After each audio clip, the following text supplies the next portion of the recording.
نحمده ونصلي ونسلم على رسوله الكريم أما بعد فأعوذ بالله من الشيطان الرجيم بسم الله الرحمن الرحيم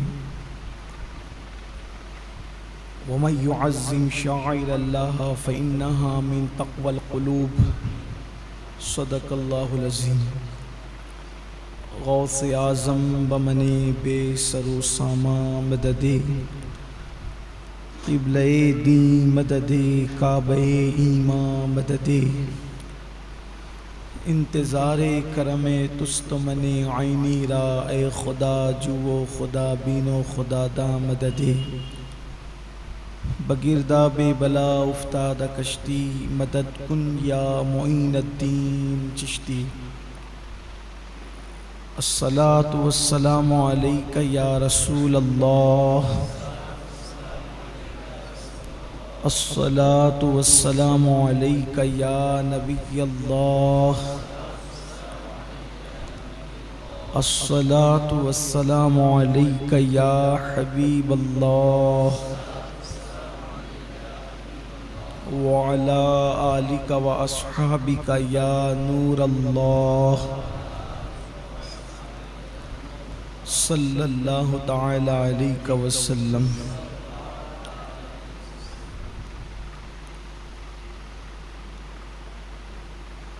الحمدللہ ماہ صیام ماہ رمضان نیکیوں کا موسم بہار کی آمد ہے اور آج اللہ کے خصوصی فضل و کرم سے ہمیں ماہ رمضان شریف کا پہلا جمعہ نصیب ہوا۔ ویسے تو تمام مسلمان اس بات کو جانتے ہیں، مومنین کو پتہ ہے کہ جمعہ عید المومنین ہے، لیکن جو رمضان المبارک کا جمعہ ہے اس کی فضیلت اور خصوصیت کچھ اور ہی ہے۔ جیسے ہی جمعرات کا سورج غروب ہوتا ہے رمضان شریف میں، تو جمعہ کا سورج غروب ہونے تک ہر لمحے کو ہم، چونکہ حدیث میں لمحے کا ذکر ہے، اگر آج کی اصطلاح کے اعتبار سے اس کا ترجمہ کریں تو ہو جاتا ہے ہر سیکنڈ۔ تو ہر لمحے میں 70,000 ایسے جہنمیوں کو اللہ جہنم سے آزاد کرتا ہے جن کے لیے جہنم کا عذاب لازم ہو چکا ہو، اپنے کرم سے وہ یوں ہی آزاد کرتا ہے، اور یہ سلسلہ پوری رات چلتا رہتا ہے، ہر لمحہ 70,000 پھر اس کے بعد دن میں بھی یہی سلسلہ، حتیٰ کہ جو جمعۃ المبارکہ کی آخری ساعت غروب آفتاب کے وقت آتی ہے، تو وہ جو سورج غروب ہونے سے لے کر اب سورج غروب ہونے تک جتنے لمحات میں 70,000 بخشے گئے تھے، ان سب کی تعداد کے برابر اس آخری گھڑی میں اتنے ہی لوگوں کو بخشا جاتا ہے۔ یہ ہے جمعہ کا رمضان المبارک، رمضان المبارک کا جمعۃ المبارک، ماہ رمضان کے جمعۃ المبارکہ کی شان یہ ہے۔ اب آپ اندازہ کریں کہ ہم کتنے قیمتی لمحات میں ہیں، اور یہ لمحات کتنے قیمتی ہے، اس لیے اس کو غنیمت جاننا چاہیے، اس کا احترام کرنا چاہیے، اس کی تعظیم کرنا چاہیے۔ اللہ قرآن مقدس میں ارشاد فرماتا ہے وَمَن يُعَظِّمْ شَعَائِرَ اللَّهِ فَإِنَّهَا مِن تَقْوَى الْقُلُوبِ، کہ جو اللہ کی نشانیوں کی تعظیم کرتے ہیں تو یہ دلوں کے تقوی کی وجہ سے، یعنی جن کے دلوں کو اللہ نے تقوی کے لیے چن لیا ہے، وہ اللہ کی نشانیوں کی تعظیم کرتے ہیں۔ اللہ کی نشانیوں کی تعظیم کا مطلب کیا؟ پہلے اللہ کی نشانی کیا؟ جیسے قربانی کے جانور، یہ اللہ کی نشانی، کعبۃ اللہ شریف اللہ کی نشانی ہے، صفا مروہ اللہ کی نشانی ہے، اولیاء اللہ کے مزارات اللہ کی نشانی ہے، اولیاء اللہ کا وجود اللہ کی نشانی ہے۔ اسی طرح ماہ رمضان شریف اللہ کی نشانی ہے۔ اللہ کی نشانی کا مطلب دیکھو، نشانی اس کو کہتے ہیں جس کو دیکھ کر اصل یاد آئے۔ جس کو دیکھ کر ہم کہتے ہیں یہ فلاں کی نشانی، یہ فلاں، یعنی جب میں یہ دیکھتا ہوں تو وہ یاد آتا ہے۔ جیسے کسی نے مجھے انگوٹھی دی تو یہ انگوٹھی فلاں کی نشانی، کہ میں انگوٹھی دیکھتا ہوں تو دینے والا یاد آتا ہے۔ تو جن جن چیزوں کو دیکھنے سے خدا یاد آتا ہے وہ اللہ کی نشانی ہے۔ اور جو اللہ کی نشانیوں کی تعظیم کرے، احترام کرے، تو یہ اس کے دل میں تقوی ہے، اللہ کا ڈر ہے، وہ اس کے دل میں پرہیزگاری ہے۔ اس بنیاد پر وہ اللہ کی نشانیوں کی تعظیم کرتا ہے۔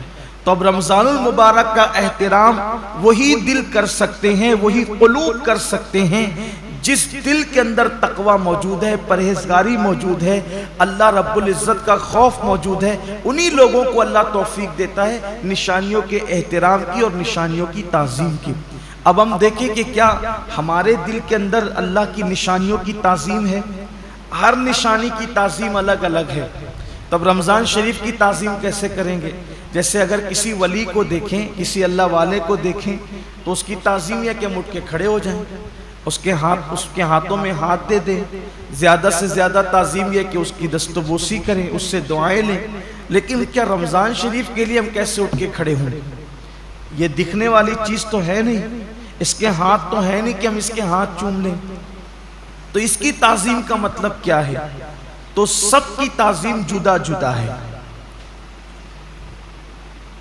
اللہ کے حرم کی تعظیم یہ ہے کہ جب حرم میں داخل ہو جاؤ تو جن چیزوں سے اللہ نے منع کیا ان چیزوں سے رک جاؤ۔ تو ایسے ہی رمضان المبارک کی تعظیم یہ ہے کہ اس کے روزے رکھے جائیں، اس میں تراویح پڑھی جائے، اور اس میں اپنے آپ کو ظاہری اور باطنی گناہوں سے بچایا جائے۔ یہ اس کی تعظیم ہے۔ کیا واقعی ایسا ہو رہا ہے؟ اللہ کا شکر ہے کہ ہمارے گنبد و مینار کے شہر مالیگاؤں میں ایک بڑی تعداد میں لوگ روزہ رکھتے ہیں۔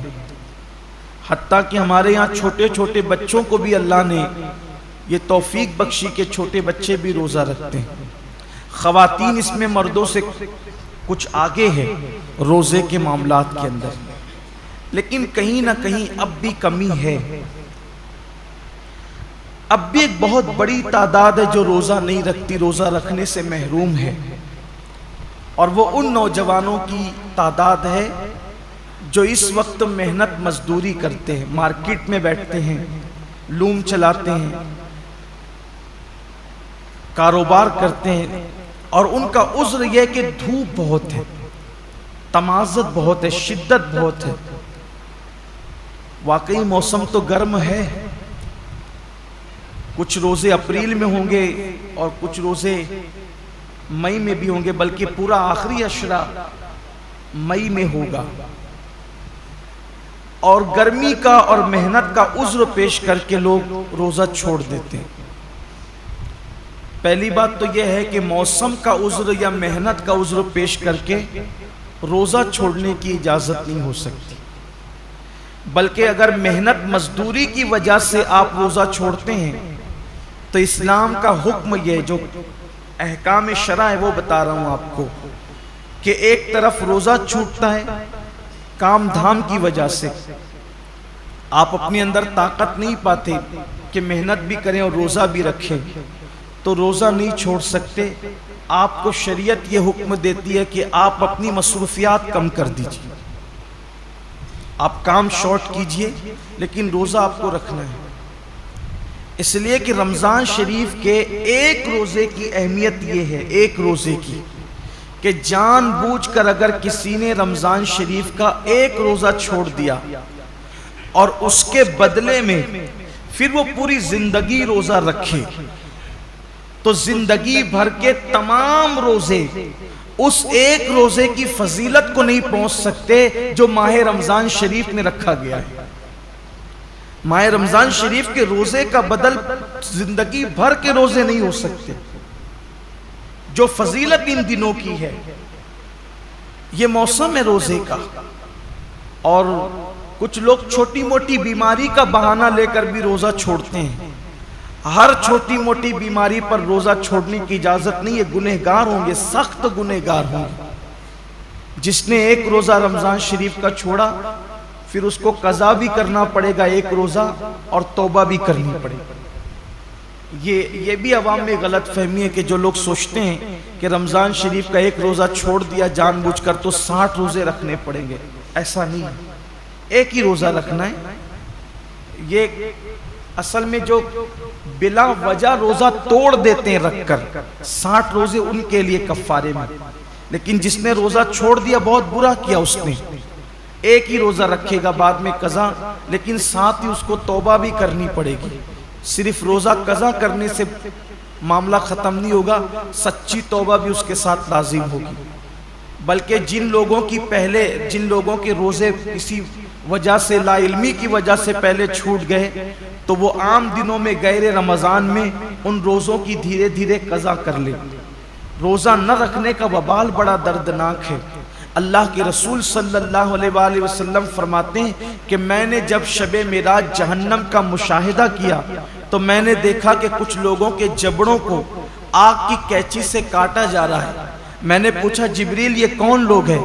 عرض کیا یا رسول اللہ صلی اللہ علیہ وآلہ وسلم یہ آپ کی امت کے وہ لوگ ہیں جو ماہ رمضان شریف میں روزے نہیں رکھتے تھے.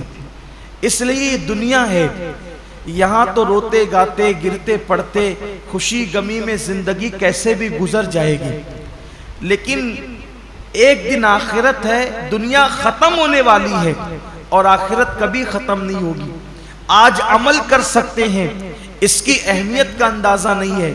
جب اس عمل کا صلہ ملے گا اور عمل نہ کرنے پر سزا ملے گی تب انسان پچھتائے گا کہ کاش میں نے اس کا فائدہ اٹھا کر زندگی کا کچھ نیکیاں اکٹھا کر لی ہوتی، کچھ عمل کر لیا ہوتا. بلکہ مرنے والے اللہ کی بارگاہ میں منت کرتے ہیں کہ میرے اللہ ہمیں صرف 2 رکعت دنیا میں جا کر پڑھنے کی اجازت دے دے. لیکن ارشاد ہوتا ہے بندے جب ہم نے تجھے موقع دیا تھا اس وقت تو نے اس سے فائدہ نہیں اٹھایا. اب زندگی ختم ہو گئی ہے، اب دوبارہ کسی کو دنیا میں نہیں بھیجا جائے گا. اس لیے میں اپنے نوجوانوں سے کہتا ہوں بہانہ مت کیجئے. روزہ رکھنے والے کو صبر اللہ دیتا ہے. اور ایک بات آج آپ سے کہنا چاہتا ہوں، اگر کسی غربت کی، تنگ دستی کی یا محنت مزدوری کی وجہ سے آپ کا روزہ پر مشقت ہے، آپ کے روزے میں مشقت ہے، تکلیف ہے، تو یہ بات ہمیشہ یاد رکھیے گا کہ جس نیکی میں جتنی تکلیف ہوگی، جس نیکی میں جتنی تکلیف ہوگی اس کا صلہ اتنا بڑھا دیا جائے گا. روزہ رکھ کر اے سی میں سونے والوں کا ثواب الگ ہے اور روزہ رکھ کر لوم چلانے والوں کا ثواب الگ ہے. دونوں کا ثواب یکساں نہیں ہے. روزہ رکھ کر کے اے سی میں آفسوں میں بیٹھنے والوں کا اجر الگ ہے اور روزہ رکھ کر کے دھوپ میں مارکیٹ میں بیٹھنے والوں کا اجر الگ ہے. وجہ کیا ہے؟ دیکھیے ڈاکٹر اقبال نے اس فلسفے کو بہت اچھے سے سمجھایا ہے. اقبال کہتے ہیں الفاظ و معانی میں تفاوت نہیں، لیکن الفاظ و معانی میں تفاوت نہیں لیکن ملا کی اذان اور مجاہد کی اذان اور.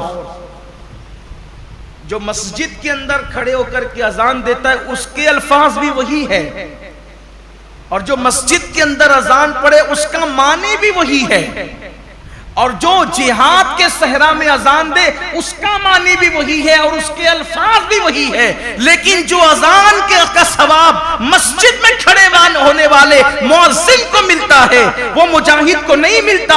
اس لیے کہ دونوں کی اذان میں بڑا فرق ہے. مؤذن کی اذان پر چند لوگ مسجد میں آتے ہیں اور مجاہد کی اذان پر پوری قوم کو اللہ کامیابی اور فلاح عطا فرماتا ہے. دونوں میں بڑا فرق ہے. اس لیے کہ یہ اذان پنکھوں کے سائے میں ہے، یہ اذان چھت کے سائے میں ہے، یہ اذان راحتوں میں ہے اور وہ اذان مشقتوں اور تلواروں کے سائے میں. دونوں میں فرق ہے.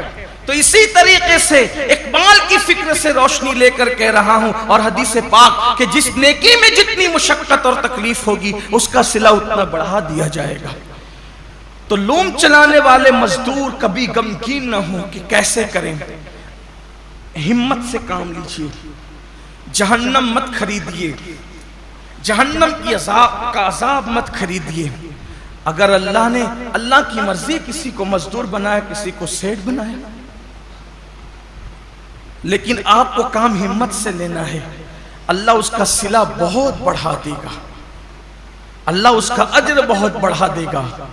اور پھر کاش کہ ایسا ہوتا کہ اس سنت کو زندہ کیا جاتا کہ اللہ کے رسول علیہ السلام جب رمضان شریف آتا تھا تو خطبہ دیتے تھے اور فرماتے تھے، لوگوں جو تمہارے مزدور ہیں رمضان شریف میں ان کی مزدوری کچھ کم کر دو، یعنی ان مزدوروں کا کام کچھ کم، ان کو صلہ تو پورا دو، مزدوری پوری دو، لیکن ان کا کام کچھ کم کر دو، جیسے دوپہر میں ان کو سونے کا موقع دے دو۔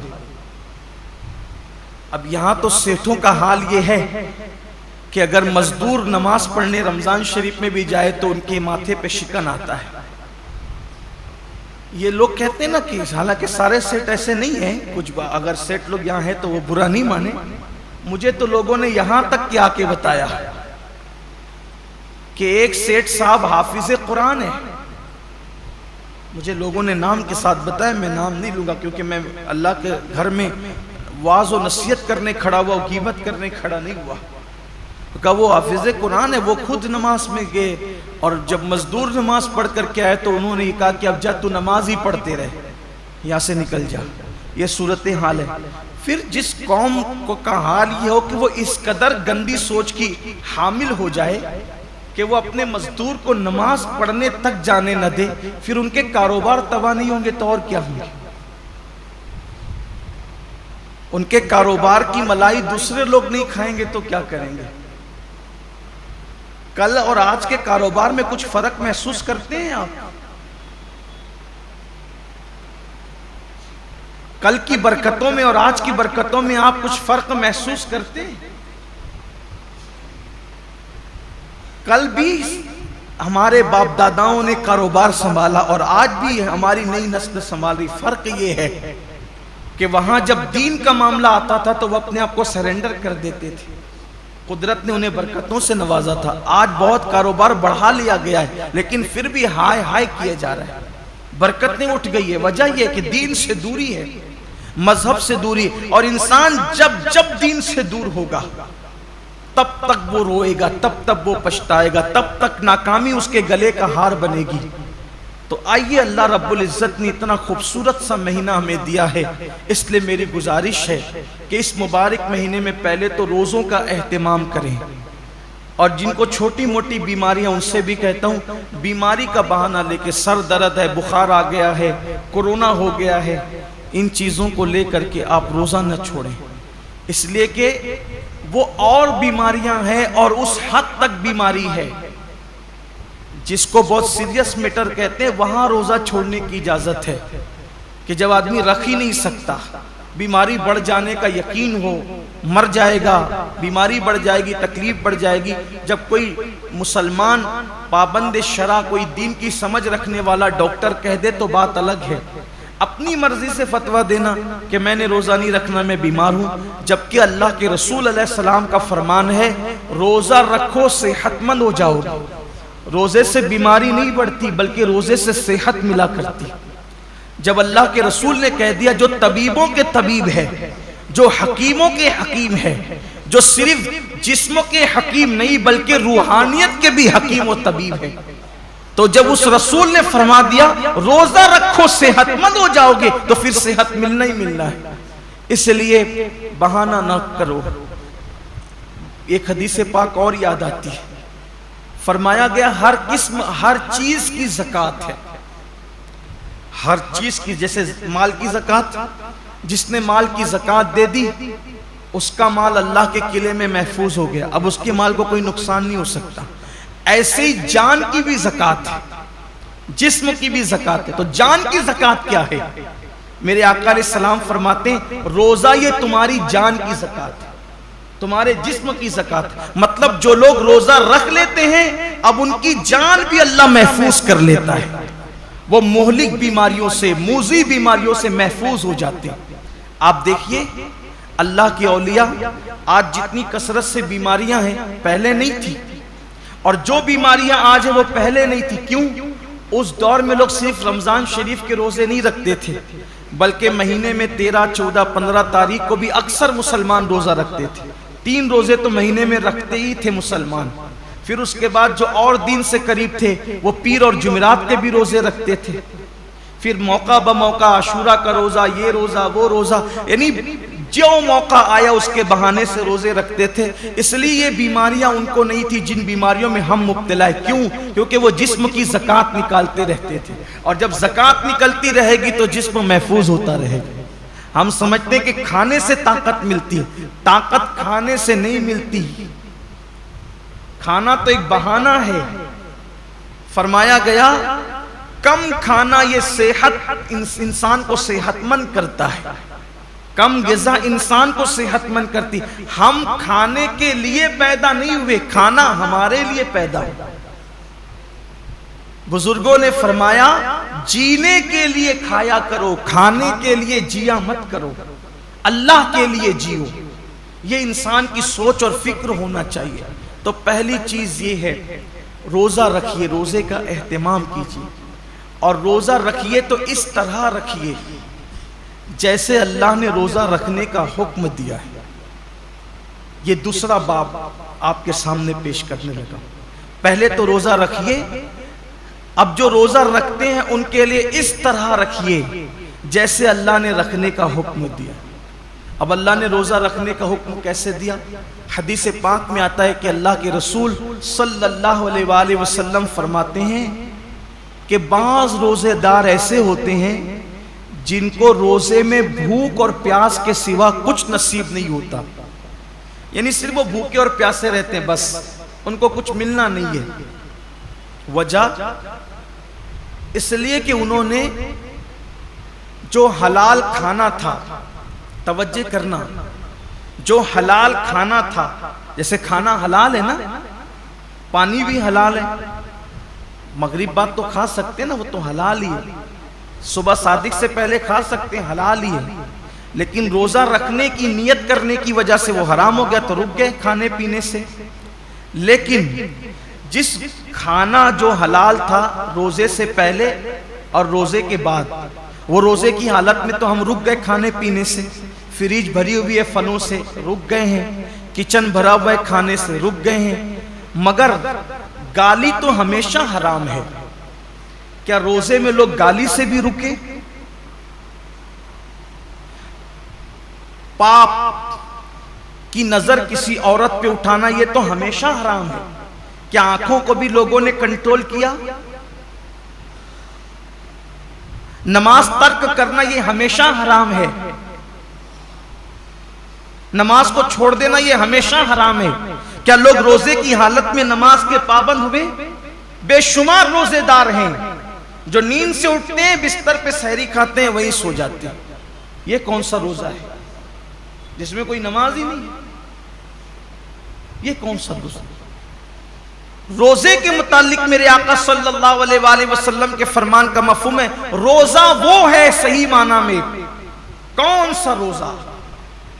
جو آنکھ کا بھی روزہ ہو، جو زبان کا بھی روزہ ہو، جو کان کا بھی روزہ ہو، جو ہاتھ کا بھی روزہ ہو، جو پیر کا بھی روزہ ہو. آنکھ کا روزہ یہ ہے کہ جن چیزوں کو اللہ نے حرام کر دیا روزے کی حالت میں انہیں نہ دیکھو.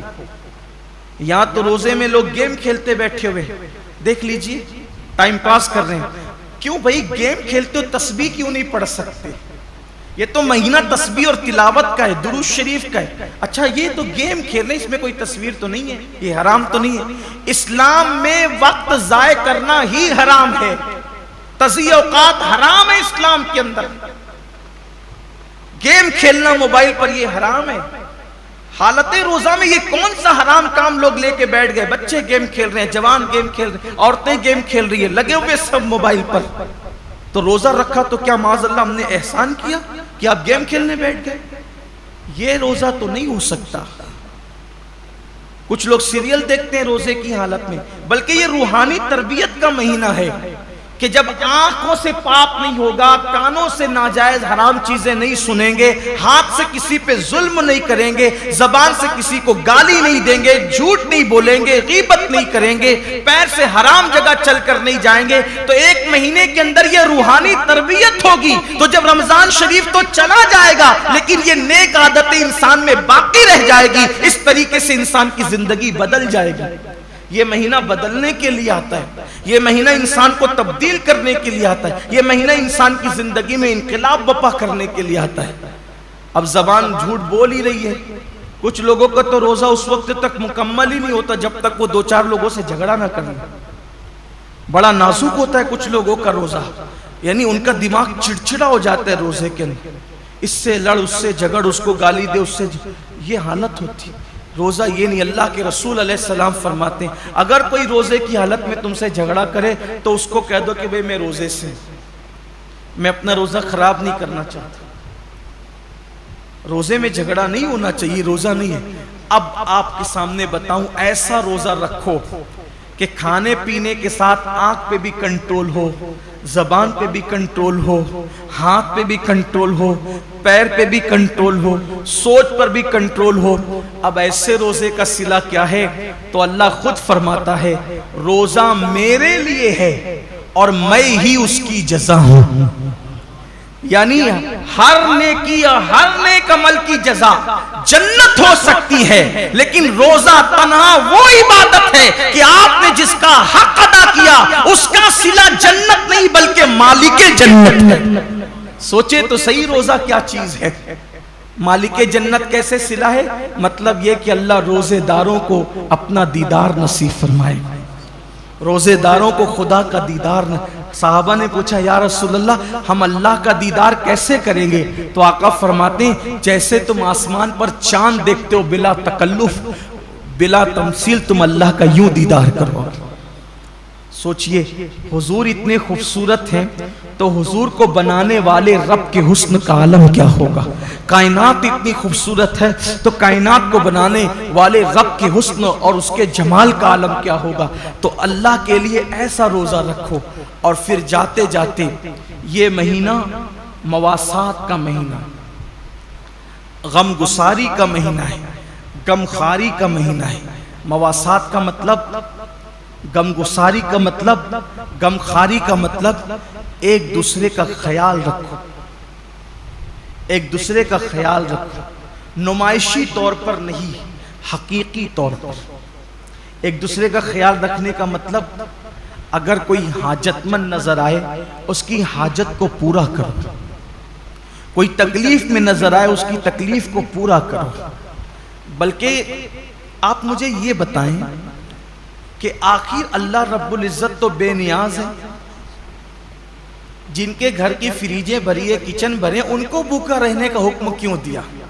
کبھی سوچا روزے کا فلسفہ کیا ہے کہ دن بھر تمہیں بھوکا پیاسا رہنا ہے، سب کچھ ہے پھر بھی بھوکا پیاسا رہنا؟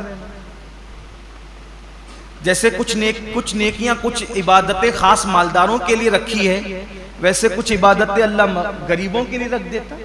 جیسے قربانی مالداروں کے لیے ہے، زکوٰۃ مالداروں کے لیے ہے، حج مالداروں کے لیے، یہ عبادتیں تو مالداروں کے لیے مخصوص کر دی، تو روزے جیسی بھوکے پیاسے رہنے کی عبادت بھی غریبوں کے لیے مخصوص کر دیتا۔ ایسا کیوں ہوا؟ سب روزہ رکھو، سب کو بھوکا پیاسا کیوں رکھوا رہا ہے؟ وجہ یہ ہے کہ مالدار لوگ 11 مہینے پیٹ بھر کے حلق تک کھاتے ہیں، تو ان کو پتہ نہیں ہوتا ہے کہ بھوکوں کی بھوک کیا ہوتی ہے۔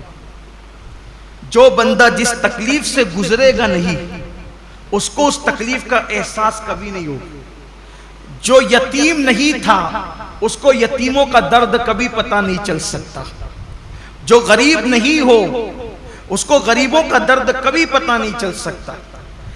جو پیدائشی مالدار ہو ان کی فکر میں، اور جو غریبی سے مالدار کی طرف آئے ہیں ان کی فکر میں زمین آسمان کا فرق ہے۔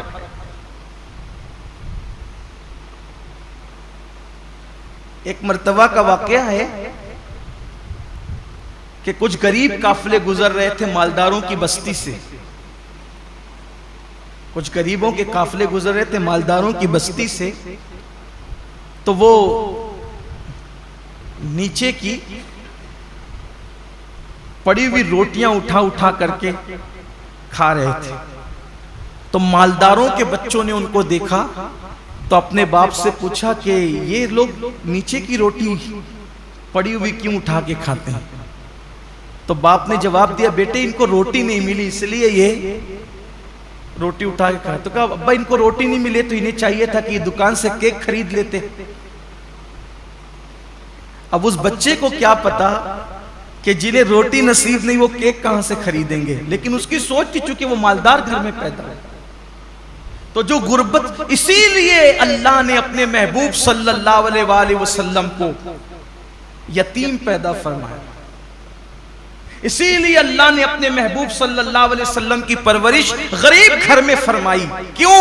کہ محبوب کو ایسی غربت سے گزارو اور ایسی یتیمی سے گزارو، کیونکہ جو غریبوں کا ماوا اور یتیموں کا ملجا بنا کر بھیجا گیا ہو، جب تک اس منزل سے گزریں گے نہیں تو وہ حقیقی درد کا احساس جو ایک غریب کو غربت کی وجہ سے ہو سکتا ہے، ایک یتیم کو یتیمی کی وجہ سے ہو. اسی لیے تو اللہ کے رسول علیہ السلام یتیموں کو دیکھتے تھے تو آنکھوں میں آنسو آ جاتے تھے. کیوں؟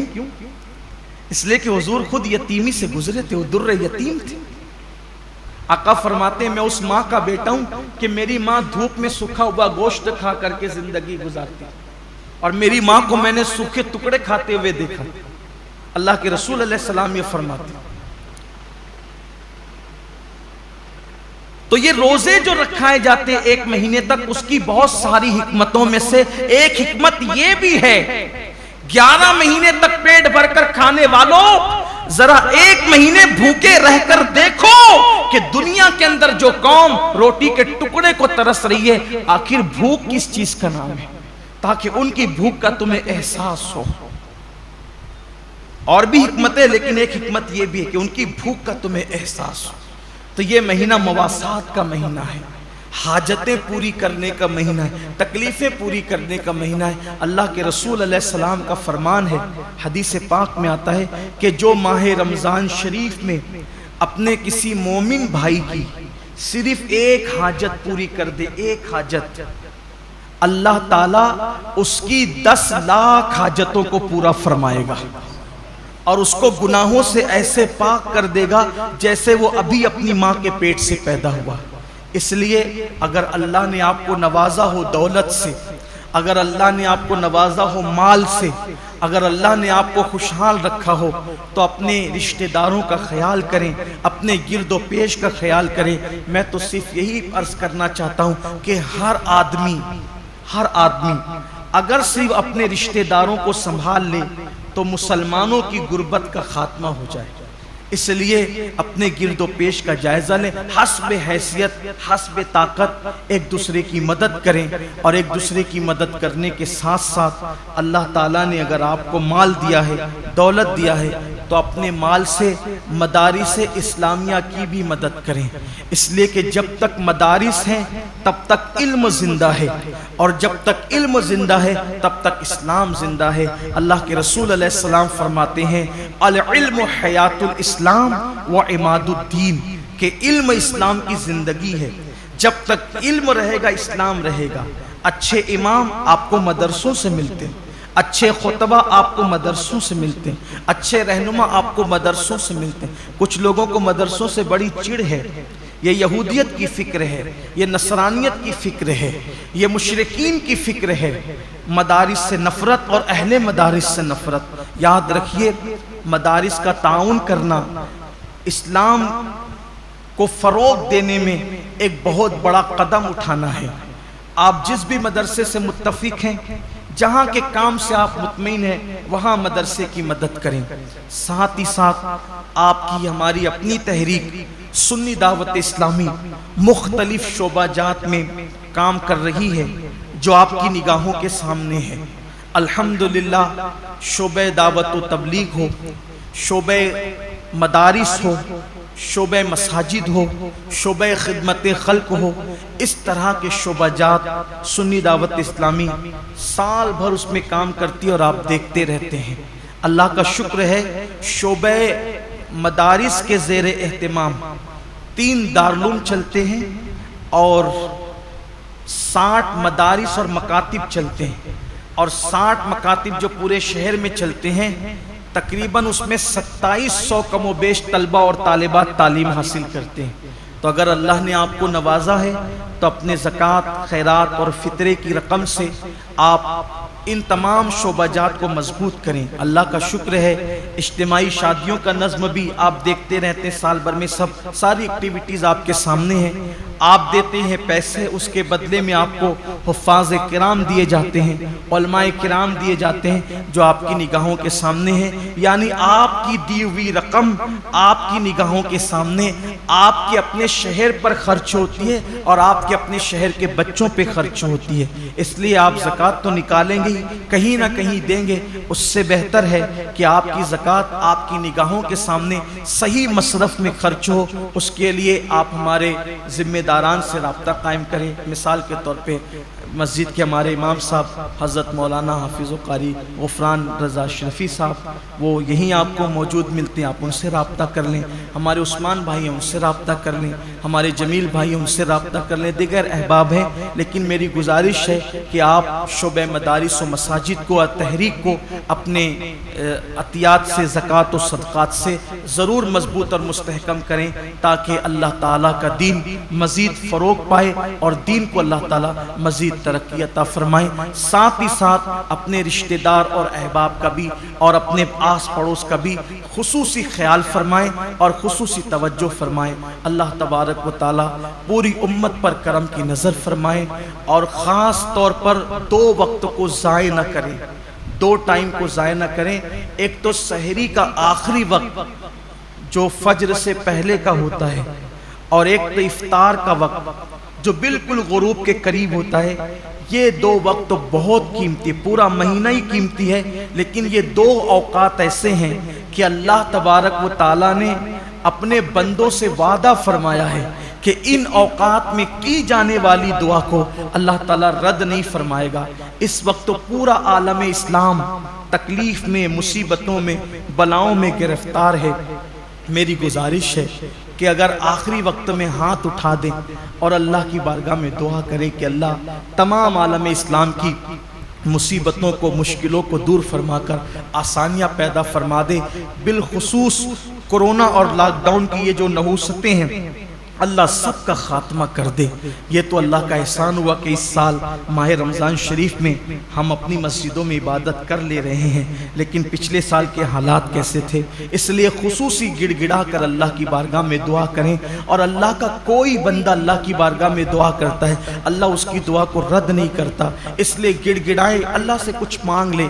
یہ لمحے زندگی میں بار بار آیا نہیں کرتے، پتہ نہیں کس کی زندگی کتنی ہے، کس کا وقت کتنا ہے۔ اس لیے فجر سے پہلے کا جو وقت ہے، سحری کا وقت، اس میں خوب گڑ گڑا لیں۔ ہو سکے تو 2 رکعت نفل نماز تہجد کی پڑھ لیں، اور اس کے بعد 5 سے 10 منٹ کا وقت نکال کر اللہ کی بارگاہ میں روئے، گڑ گڑائیں اور خوب مانگیں۔ انشاءاللہ سارے آپ کے مسائل بھی اللہ حل فرمائے گا، امت کے مسائل بھی حل فرمائے گا، اور ساتھ ہی ساتھ افطار کے وقت جو ٹائم ہوتا ہے اس میں بھی دعا کریں۔ اس وقت بھی دعا کی قبولیت کا اعلان کیا گیا ہے۔ مانگنے والا کتنا بھی گنہگار ہوگا، مجرم ہوگا، لیکن اللہ تبارک و تعالیٰ ضرور عطا فرمائے گا۔ یہ 2 اوقات ایسے ہیں، اس لیے ان دونوں ٹائم دعاؤں کا اہتمام کریں، اور صرف اپنے لیے ہی نہ مانگیں بلکہ پوری امت کو شامل کریں۔ اللہ تبارک و تعالیٰ ہم سب کو اس کا خیال کرنے کی توفیق عطا فرمائیں۔ گفتگو کے درمیان اگر کوئی غلطی ہو اللہ تعالیٰ معاف فرمائیں، جن کی سنتیں باقی ہیں وہ سنتیں ادا فرمائیں۔ السلام علیکم ورحمۃ اللہ وبرکاتہ۔ رسالت کے پروانوں ہر سنیچر کو بعد نماز عشاء سنی دعوت اسلامی کے عالمی مرکز اسماعیل حبیب مسجد میں سنی اجتماع ہوتا ہے۔ آپ حضرات پابندی کے ساتھ اس میں شرکت فرمائیں۔ سنی دعوت اسلامی کی ویب سائٹ sunnidawatisllami.net پر وزٹ کریں اور بہت ساری دینی معلومات حاصل کریں۔